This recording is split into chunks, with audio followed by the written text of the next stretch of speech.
Today is the day that I die. Self-destruction. Classified as a suicide. Ready to go to the next life. At peace. And he is completely calm because he's made his decision. He's got heart problems, a minor stroke. All of this has restricted him from his activities which he loves. He believed, whether he was correct or not, I don't know, that this condition of his was going to get worse.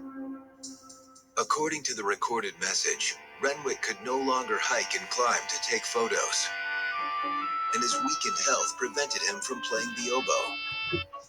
He was only 49. He was clearly having long-term issues. He sort of had lost everything in his life that gave him pleasure. And it leads him into a spiral of depression from which he is unable to recover, resulting in him selecting the oddest method I have ever seen to end his day. What I surmise is that our man Renwick is very calm. He takes his necessary components, his camera, his audio cassette recorder, his tripod. Our man drives to those tracks. He's familiar with the schedule. It's not hard to get a schedule. If you're listening to this, you must be the police. You made the tape. In the car. A suicide note. He's made his decision. The only way out is death. And that's the path he selects. Kenda knows the train that struck Renwick Pope passed through just before dawn.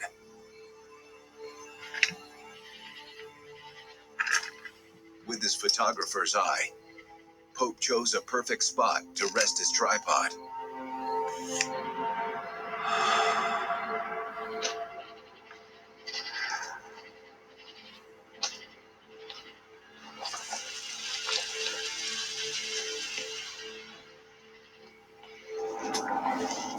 He very calmly lays down on the tracks and waits.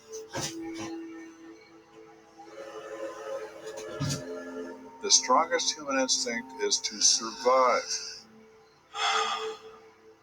He overcomes every instinct instilled in him for the last 6,000 years.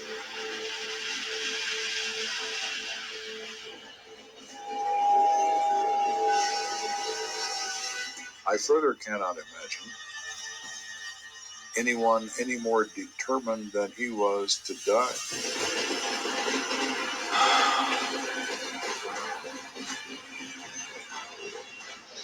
He is laying on this railroad rail, his neck down on that rail, feeling the vibration of death approaching him. Does he get up?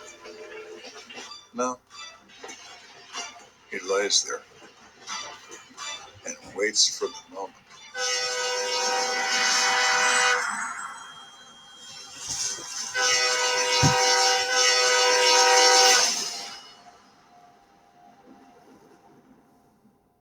Wow. The train that hit him was the 6:33 train. The conductor never saw it in the dark.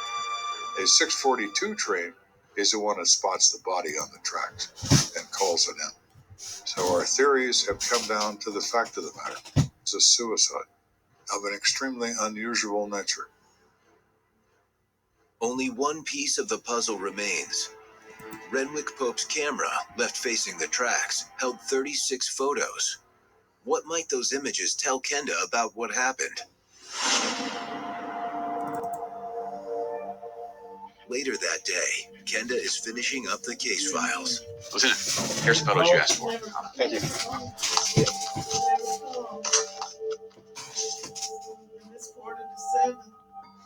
Of the 36 exposures on that film, 35 of them are the standard scenery shots he takes. Oh.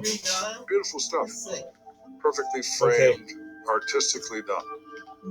This guy's life is encapsulated in the last roll of film he ever shot. And scenes he enjoyed, places he loved. The last one is definitely the headlight of a train in the morning mist. This is death.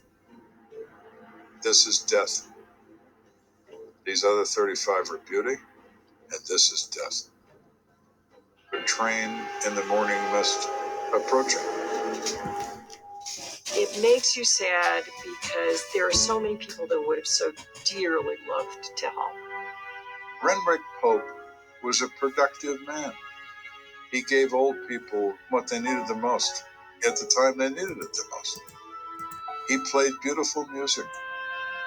He took beautiful photographs. I just can't believe that Pope would select this as a method, but he did. I was looking at the killer when I arrived at that crime scene. I just didn't know it. Coming up, a